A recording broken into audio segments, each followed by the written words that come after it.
the idea is there's things that make you feel like you're on the inside of something, and there's lots of things that make us feel like we're on the outside of something.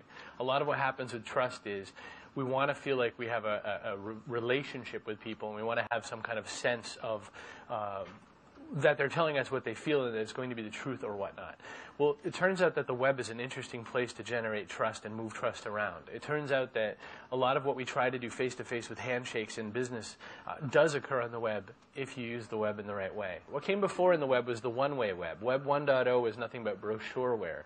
And come to my site. My site is the place you need to be. If you're not on my site, you're not doing it.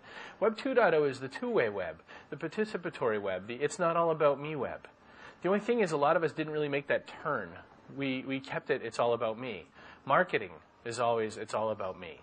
You know, come look at my dumb product. Come look at my dumb thing. Come buy my stupid thing, right? It's not about you. It never was, never will be about you. It is about what equips the person who chooses to do something with the product to do that thing. Lego. You never use Lego because you hope to further the needs of the company. You want to make cool toys. People who use Twitter to broadcast are not using Twitter. They're pushing their message down another pipe. No one cares about you. No one cares about your dumb product. They're looking for engagement. So right off the bat, let's just get that out there. If you're going to be a trust agent, if you're going to use these new social media tools, then use them like a human being. Connect with people. Talk back and forth. I searched YouTube for book trailer. Go look and see what people are doing. There's some great stuff. I'd say the guy who pioneered this was Scott Sigler.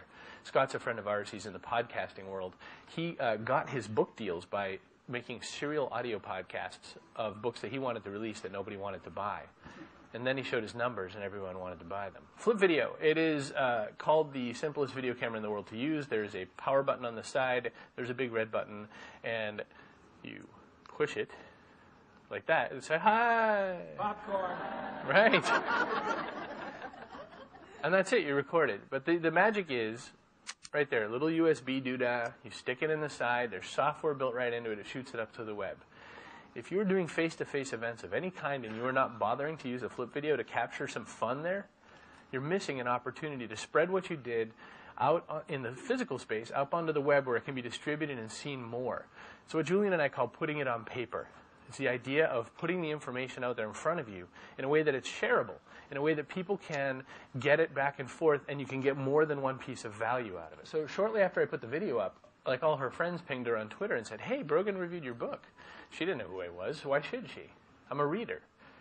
But now she talks to me. So all these people, all the writers who have just a moment, because by the way, you thought it was hard to get them to blog. It's not that hard to get them to tweet. It's less characters. You could be messier. You know, I could think of there could be some famous past tweeters that would be funny, like E.E. Cummings. But, I can only make that joke here.